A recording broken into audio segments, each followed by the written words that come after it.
आप देख रहे हैं जन टीवी और मैं आपके साथ आकांक्षा पारिक। खबरों की शुरुआत से पहले एक नजर हेडलाइंस पर।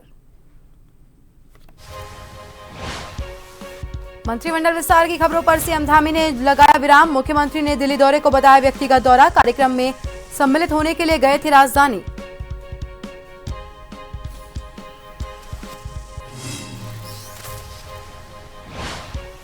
तेईस मार्च को धामी सरकार कार्यकाल के 3 साल पूरे। प्रदेश भर में आयोजित होंगे कार्यक्रम। देहरादून में मुख्यमंत्री पुष्कर सिंह धामी करेंगे संबोधित।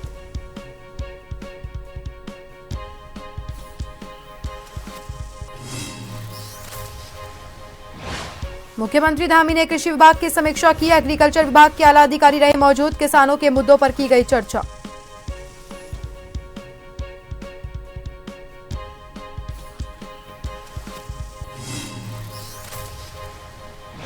चारधाम यात्रा के लिए पंजीकरण शुरू। पर्यटन विभाग की वेबसाइट पर होगा ऑनलाइन रजिस्ट्रेशन। दर्शन के लिए भी टोकन सुविधा होगी लागू।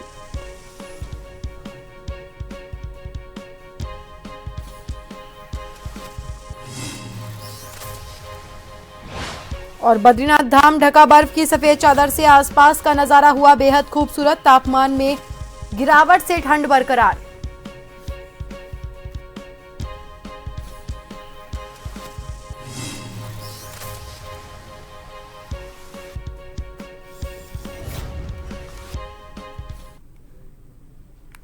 खबरें विस्तार से। मुख्यमंत्री पुष्कर सिंह धामी के दिल्ली दौरे के दौरान राज्य के भीतर मंत्रिमंडल विस्तार की चल रही खबरों पर सीएम पुष्कर सिंह धामी ने विराम लगाया। सीएम धामी ने कहा कि उनका दिल्ली दौरा व्यक्तिगत दौरा था और वो किसी कार्यक्रम में शामिल होने के लिए दिल्ली गए थे। ऐसे में मंत्रिमंडल विस्तार को लेकर किसी भी तरह की कोई चर्चा नहीं हुई।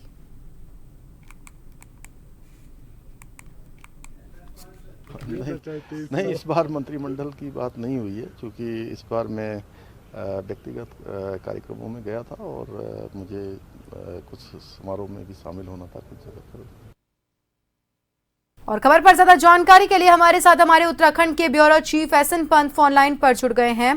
SN Pant sir, CM Dhami का ये दिल्ली दौरा रहा जहां पर कयास लगाए जा रहे थे कि कहीं ना कहीं ये दौरा मंत्रिमंडल विस्तार से जुड़ा हुआ हो सकता है, लेकिन क्योंकि ऐसा भी माना जा रहा है कि जब से मंत्री प्रेमचंद अग्रवाल के इस्तीफे के बाद से 5 पद खाली हैं, तो ऐसे में ज्यादा कयास इस बात के लगाए जा रहे थे। लेकिन अब सीएम धामी ने ही इन बातों को नकार दिया है और उन्होंने इस दौरे को व्यक्तिगत दौरा करार दे दिया है। तो क्या लगता है कि क्या अब आगे आने वाले समय में प्रदेश के मंत्रिमंडल में विस्तार संभव है? बिल्कुल, आपको बताना चाहूंगा, उत्तराखंड के मुख्यमंत्री पुष्कर सिंह धामी ने बाकायदा मीडिया में जो अटकलों का बाजार गर्म था उस पर विराम लगा दिया है और कैबिनेट विस्तार की चर्चाओं को सिरे से खारिज कर दिया है। उन्होंने कहा कि उनका दिल्ली दौरा बाकायदा वो एक व्यक्तिगत कार्यक्रम में गए थे। इस दौरान उनकी किसी से भी कोई संगठन स्तर पर या सरकार स्तर पर बातचीत नहीं हुई है।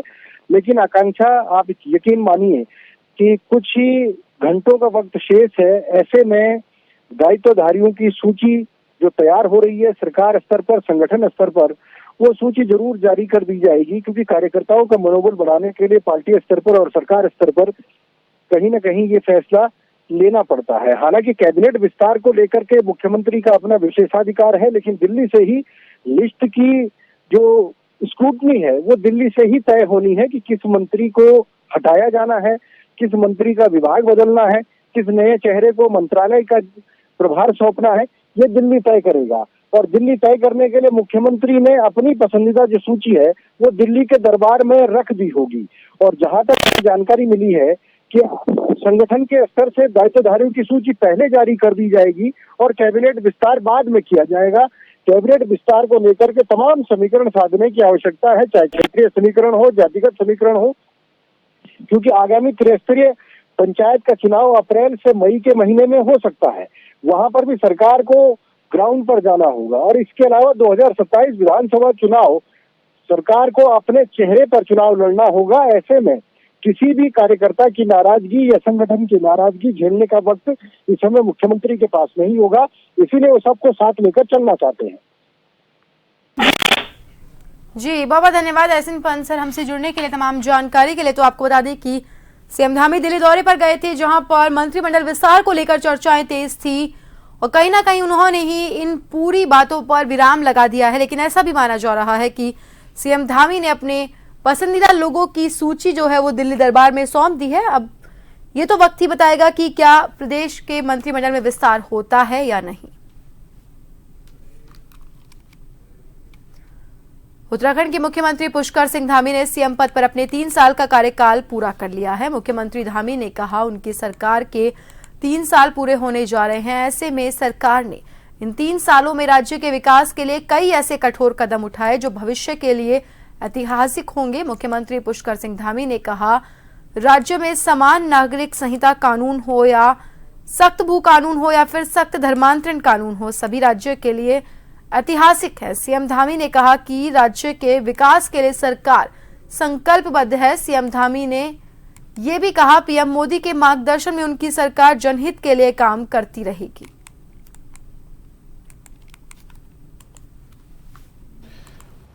देखिए, 3 साल का कालखंड हमारे आदरणीय प्रधानमंत्री श्री नरेंद्र मोदी जी के मार्गदर्शन में राज्य सरकार ने अनेक विकास के कार्य आगे बढ़ाए हैं, नए काम भी शुरू किए हैं और पूरे देश के अंदर विकास के मानकों पर भी उत्तराखंड सरकार 2024 के नीति आयोग की रैंकिंग में पहले नंबर पर आई है। बेरोजगारी दर में 4.4% की कमी हुई है। निवेश बड़ी मात्रा में उत्तराखंड के अंदर आया है।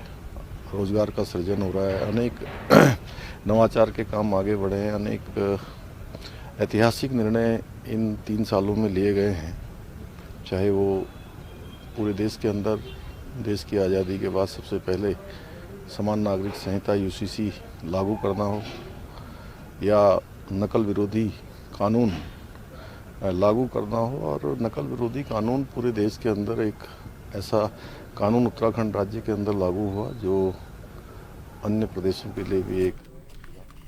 सीएम पुष्कर सिंह धामी ने देहरादून में कृषि विभाग के अधिकारियों के साथ बैठक की। इस बैठक में कृषि, बागवानी, सहकारिता, रेशम पालन, सगंध पौधा केंद्र, गन्ना और चाय उत्पादन बोर्ड के अधिकारी मौजूद थे। सीएम धामी ने किसानों को अधिक लाभ और उनकी परेशानियों के बारे में चर्चा करते हुए कहा मौसम विभाग के मुताबिक तैयारियां करें ताकि किसानों को फसलों में नुकसान ना हो, किसानों को होने वाली हानियों से बचाया जा सके। उन्होंने लापरवाह अधिकारियों पर कार्रवाई करने के भी निर्देश दिए।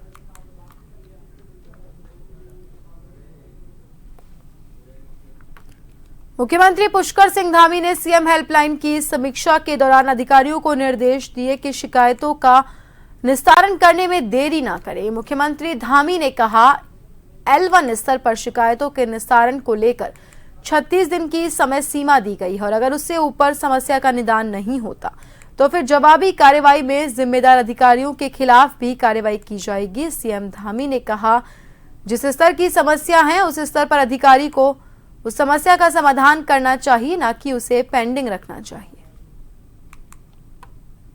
अगले 3 दिनों में और 36 दिनों से अधिक होने पर अगर वो शिकायत वहाँ से निस्तारित नहीं हुई है तो ऐसे मामलों को हमने गंभीरता से लिया है और जिन विभागों में ज़्यादा पेंडेंसियाँ है उसको भी बहुत गंभीरता से लिया है और सभी को सौ कुछ देने का, क्योंकि हम जनता के प्रति हमारी जिम्मेदारी है, जवाबदेही है। और मैंने कहा है कि जिस स्तर पर समस्याओं का समाधान हो जाना चाहिए वो समस्याएं उसी स्तर पर समाधान की ओर जानी चाहिए, उनको उससे ऊपर के स्तर पर नहीं आना चाहिए। उत्तराखंड में अवैध मदरसों पर हो रही कार्रवाई को लेकर जहां विपक्षी दल सरकार पर सांप्रदायिक माहौल को बिगाड़ने का आरोप लगा रहे हैं तो वहीं सरकार के निर्देश पर जिला प्रशासन लगातार कार्रवाई को अंजाम देने में लगा हुआ है। सीएम धामी ने कहा देवभूमि में ऐसे किसी भी अवैध निर्माण को मान्यता नहीं दी जाएगी जो नियम विरुद्ध हो। सीएम ने कहा अवैध निर्माण पर कार्रवाई तब तक जारी रहेगी जब तक देवभूमि से एक भी अवैध अतिक्रमण हटा नहीं दिया जाता।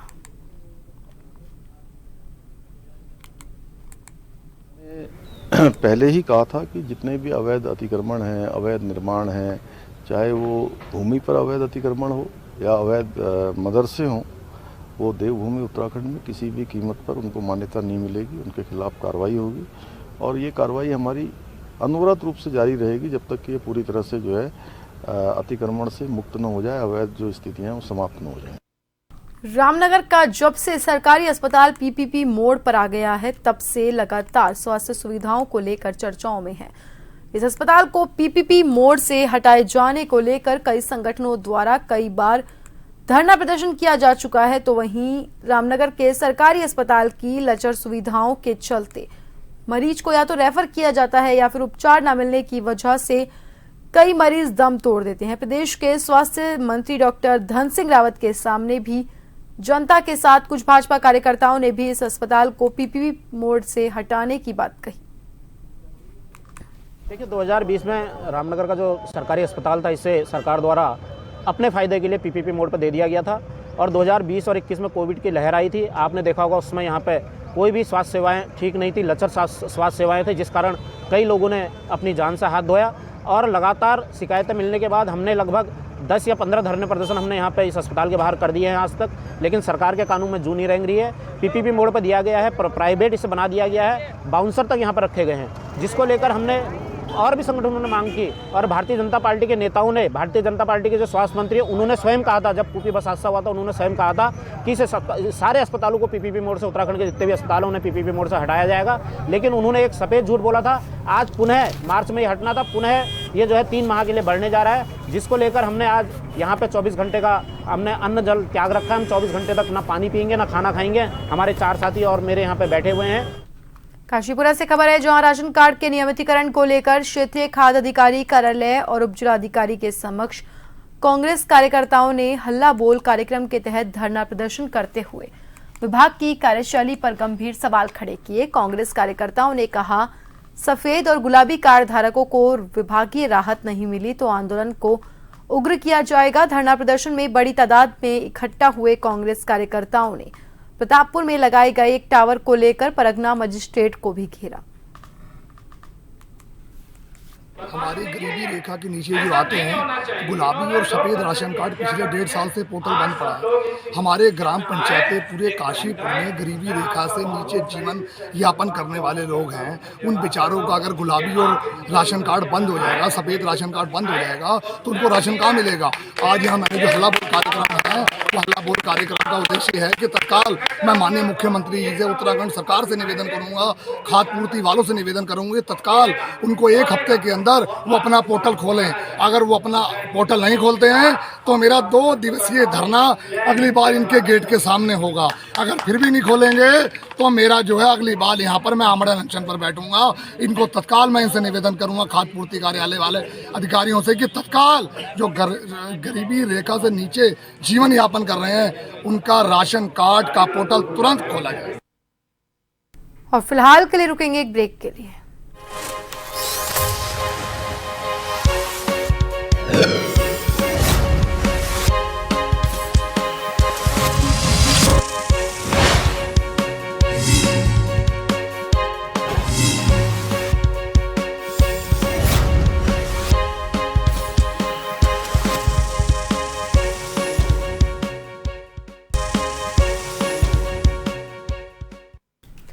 ब्रेक के बाद एक बार फिर से आप सभी का स्वागत है। बढ़ते हैं अगली खबर की ओर। जसपुर में यूपी से लाकर बिना पंजीकरण किए अल्ट्रासाउंड मशीन चलाना एक लैब संचालक को भारी पड़ गया।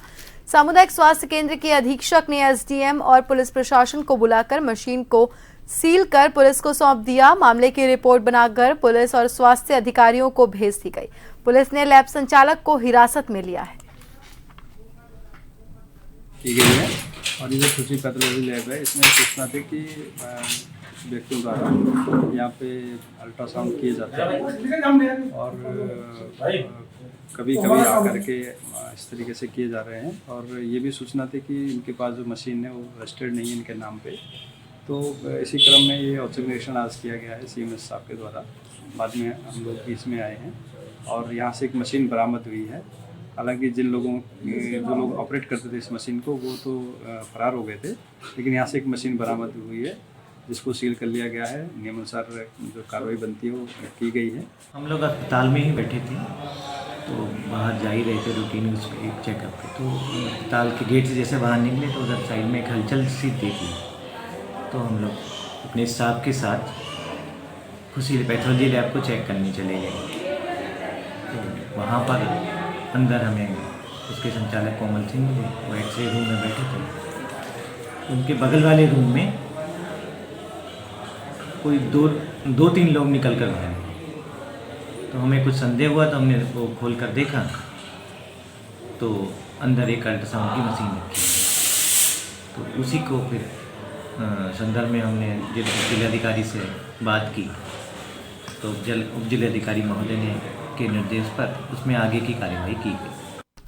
ग्रीष्मकालीन चारधाम यात्रा शुरू होने में सिर्फ 1.5 महीने से कम समय बचा है। यात्रा से पूर्व परिवहन विभाग सहित यातायात पुलिस और सड़क से संबंधित विभागों की संयुक्त तैयारी चल रही है। जिलाधिकारी मेहरबान सिंह बिष्ट के मुताबिक चारधाम यात्रा गंगोत्री धाम और यमुनोत्री धाम के पड़ाव पर सड़कों का निरीक्षण किया जा रहा है। डामटा से बड़कोट यमुनोत्री सड़क मार्ग के लिए संयुक्त टीम जांच कर रही है और जिन जगहों पर लैंडस्लाइड या संकरा मार्ग है उन पर अपनी रिपोर्ट प्रस्तुत की जाएगी। ज्यादा दुर्घटना वाली जगहों को चिन्हित किया जा रहा है। जनपद के मुख्य परिवहन अधिकारी रत्नाकर सिंह ने बताया, चारधाम यात्रा की तैयारी जोरों पर है। यात्रा जो है अभी निकट 1-1.5 माह में जो है शुरू हो जाएगी, पर वर्तमान में जो सड़क की स्थिति है वो काफ़ी बदहाल है। आप अगर चार धामों में देखो तो हमारे अगर उत्तरकाशी जनपद की बात करो तो गंगोत्री से जो यहाँ से लेकर गंगोत्री जो बीच में जो है सड़कों की स्थिति बहुत जर्जर है। आप जिला मुख्यालय की ही बात कर लीजिए तो ज्ञानसू से लेकर और पूरे गंगोत्री तक जो सड़क की स्थिति है वो शायद उतनी बदतर कहीं पर भी नहीं है। तो कहीं ना कहीं जो है प्रशासन को जो अपने स्तर से जो आगामी अभी चारधाम यात्रा होने वाली है और लाखों सैलानी जो है यहाँ पर दर्शन करने के लिए आते हैं तो उनको अव्यवस्था ना हो और जो है क्योंकि सड़कें अच्छी होगी तो यात्री अपने गंतव्य तक जो है समय पर पहुँच पाएगा और समय पर जो है फिर वो अपने जो उन्हें दर्शन करने हैं वो भी समय पर करेगा। जाम की स्थिति पैदा नहीं होगी। जैसे कि आपने पिछली बार देखा होगा कि कितनी जाम की स्थिति पैदा हुई, लोगों की जो अपनी होटल्स की बुकिंग होती है वो फिर आगे पीछे हो जाती है। उत्तरकाशी जिले में 2 धाम है, यमुनोत्री और गंगोत्री। तो अभी उधर बड़कोट से और डामटा से लेके और यमुनोत्री के लिए एक टीम बन गई है जो सड़कों का निरीक्षण कर रही है। और आज मैं स्वयं SDM साहब CO साहब के साथ गंगोत्री की तरफ निरीक्षण करने के लिए जा रहे हैं। और ये दुर्घटना संभावित क्षेत्रों का तो पहले ही विभागीय तौर पर निरीक्षण कर लिया गया था बाकी रोड्स का, लेकिन अभी चार धाम का दोबारा फिर किया जा रहा है और तुरंत ही कार्यदायी संस्थाओं को उपलब्ध करा दिया जाएगा 1-2 दिन में। संयुक्त निरीक्षण होगा जी।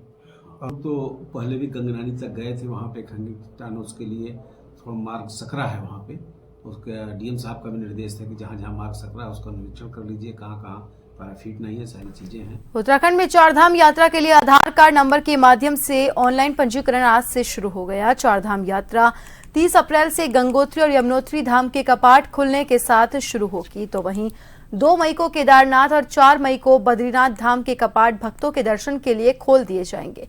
उत्तराखंड पर्यटन विकास परिषद ने चारधाम यात्रा के लिए पंजीकरण को अनिवार्य किया है ताकि श्रद्धालु निर्धारित तिथि पर दर्शन का लाभ उठा सके। यात्री इसके लिए उत्तराखंड पर्यटन विकास परिषद की वेबसाइट पर जाकर आधार कार्ड के माध्यम से अपना ऑनलाइन रजिस्ट्रेशन करवा सकते हैं। और यमुनोत्री जो धाम के कपाट है 30 अप्रैल को खुल रहे हैं, केदारनाथ के 2 मई को और बद्रीनाथ के कपाट 4 मई को खुल रहे हैं। तो इसी के दृष्टिकोण से आज एग्जैक्ट 40 दिन पहले यात्रियों के लिए ऑनलाइन रजिस्ट्रेशन की व्यवस्था शुरू की गई है। सुबह 7 बजे से हुई है। यात्रियों को किसी तरह की दिक्कत न हो इसलिए घर बैठे भी ये सुविधा उनको मिलनी चाहिए। इसी दृष्टिकोण से कपाट खुलने के 40 दिन पहले ऑनलाइन रजिस्ट्रेशन की व्यवस्था शुरू हुई है। सुबह 7 बजे से लेकर 12 बजे तक यानी पिछले 5 घंटे में ऑलमोस्ट 57,000 लोगों ने अपना रजिस्ट्रेशन ऑनलाइन कर लिया है। और खबर पर ज्यादा जानकारी के लिए हमारे साथ हमारे सहयोगी हिमांशु बरमोला फोन हमारे साथ लाइव जुड़ गए हैं। हिमांशु, चारधाम यात्रा की शुरुआत प्रदेश में होने वाली है और इसको लेके आज ही रजिस्ट्रेशन की सुविधा शुरू हो गई और अब तक तकरीबन 57,000 से ज्यादा रजिस्ट्रेशन सामने भी आ चुके हैं। तो ऐसे में प्रशासन की तरफ से क्या कुछ व्यवस्थाएं चारधाम यात्रा को की जा रही है कि स्थिति ऐसी ना हो कि भीड़ वहां पर ज्यादा हो जाए, साथ ही आसानी से लोग दर्शन कर सके, इसके लिए क्या कुछ व्यवस्थाएं की जा रही हैं? चाहता हूं कि उत्तराखंड में जल्द ही जो है चारधाम यात्रा की शुरुआत हो जाएगी। अगर कपाट खुलने की तिथि की बात की जाए तो 30 अप्रैल को गंगोत्री और यमुनोत्री धाम के कपाट श्रद्धालुओं के लिए खोल दिए जाएंगे। इसके साथ ही साथ जो है 2 मई को बाबा केदार के कपाट श्रद्धालुओं के लिए खोल दिए जाएंगे और इसके बाद जो है बद्रीनाथ धाम के कपाट श्रद्धालुओं के लिए खोल जाएंगे। यानी कि 4 मई से जो उत्तराखंड में चारधाम यात्रा है और वो पूरी तरीके से जो है सुचारू रूप से चलना शुरू हो जाएगी। हालांकि कपाट खुलने की जो प्रक्रिया है वो 30 अप्रैल से शुरू हो जाएगी। वहीं अगर रजिस्ट्रेशन की बात कर ली जाए तो उत्तराखंड में चारधाम यात्रा के लिए रजिस्ट्रेशन आज से शुरू हो गए हैं और रजिस्ट्रेशन कराने के लिए सबसे बड़ी बात यह है कि आधार कार्ड का इस बार उपयोग किया जा रहा है, यानी कि आधार कार्ड के जरिए ही रजिस्ट्रेशन किया जाएगा। इसके बाद यह भी अपील की जा रही है कि जिन्होंने भी रजिस्ट्रेशन कराया है वो मंदिर में जाने से पहले जो है मंदिर की जो व्यवस्था है वहां पर टोकन जरूर ले लें ताकि श्रद्धालुओं को दर्शन करने में आसानी हो। इसके साथ ही साथ चारधाम यात्रा की व्यवस्थाओं की बात कर ली जाए तो उत्तराखंड में चारधाम यात्रा की व्यवस्था को लेकर मुख्यमंत्री पुष्कर सिंह धामी पहले ही बैठक कर चुके हैं और एक समीक्षा बैठक भी वो कर चुके हैं। इसके बाद विभागीय स्तर पर लगातार बैठकें हो रही है। वहीं अगर शुरुआती 3 घंटे की बात की जाए रजिस्ट्रेशन खुलने से लेकर, तो शुरुआती 3 घंटे में देखने को मिला कि सबसे ज्यादा जो रजिस्ट्रेशन है वो केदारनाथ धाम के लिए करवाए गए हैं। शुरुआती 3 घंटों की अगर बात हम कर रहे हैं तो तकरीबन 18,000 से अधिक जो श्रद्धालु हैं उन्होंने जो है केदारनाथ धाम के लिए रजिस्ट्रेशन किया है। और इसके साथ ही साथ बद्रीनाथ धाम की बात कर ली जाए तो 16,000 से अधिक श्रद्धालुओं ने रजिस्ट्रेशन किए हैं। गंगोत्री और यमुनोत्री धाम के लिए 10-10 हजार से अधिक श्रद्धालुओं ने जो है रजिस्ट्रेशन किया। वहीं सिखों के सबसे जो पवित्र तीर्थ स्थल है हेमकुंड साहिब की अगर हम बात कर लें तो हेमकुंड साहिब में भी तकरीबन शुरुआती 3 घंटों में 450 से अधिक रजिस्ट्रेशन हुए हैं। इसके साथ ही साथ जितने भी विभाग चारधाम यात्रा के तहत आते हैं वो आपस में समन्वय बनाकर जो है चारधाम यात्रा को सुचारू रूप से चलाने का प्रयास करेंगे, क्योंकि सीएम धामी ने स्पष्ट निर्देश दिए कि श्रद्धालुओं को किसी भी तरह के जो है परेशानियों को सामना न करना पड़े। वहीं लगातार बीआरओ की अगर बात कर ली जाए तो रोड खोलने का काम जो है बीआरओ द्वारा किया जा रहा है, चाहे वो हनुमान चट्टी से बद्रीनाथ की बात कर ली जाए या केदारनाथ की बात कर ली जाए। जिस तरीके से अभी वहां पर बर्फबारी भी और तकरीबन 2 फीट के आसपास वहां पर बर्फबारी है, तो वहां पर भी जिला प्रशासन की जो टीम है वो कुछ दिनों बाद वहां पर पहुंचेगी और जो रूट है केदारनाथ का पैदल यात्रा मार्ग है उससे बर्फ हटाने का काम किया जाएगा। वहीं आज गंगोत्री यमुनोत्री की बात कर ली जाए तो वहां पर भी संयुक्त निरीक्षण किया गया है और जहां जहां पर सड़कें खराब हैं वहां पर जो है सड़कों को सही करने के दिशा निर्देश दिए गए हैं। ये कुल मिलाकर ये भी कहा जा सकता है कि 40 दिन से कम का वक्त अब उत्तराखंड में चारधाम यात्रा का बचा हुआ है। और साथ ही साथ ये इसलिए भी उत्तराखंड के लिए महत्वपूर्ण है क्योंकि उत्तराखंड में चारधाम यात्रा को आर्थिकी का रीढ़ कहा जाता है और यहाँ का काफी पर्यटन व्यवसाय जो है वो चारधाम यात्रा पर निर्भर करता है। जी बहुत बहुत धन्यवाद हिमांशु हमसे जुड़ने के लिए और तमाम जानकारी साझा करने के लिए। तो आपको बता दें कि उत्तराखंड में बहुत जल्द चारधाम यात्रा की शुरुआत होने वाली है और ऐसे में आज से रजिस्ट्रेशन की प्रक्रिया शुरू हो चुकी है, जहां पर श्रद्धालु अपना ऑनलाइन रजिस्ट्रेशन आधार कार्ड नंबर के जरिए करवा सकते हैं। और फिलहाल के लिए हमारे बुलेटिन में इतना ही। बने रहिए जन टीवी के साथ। नमस्कार।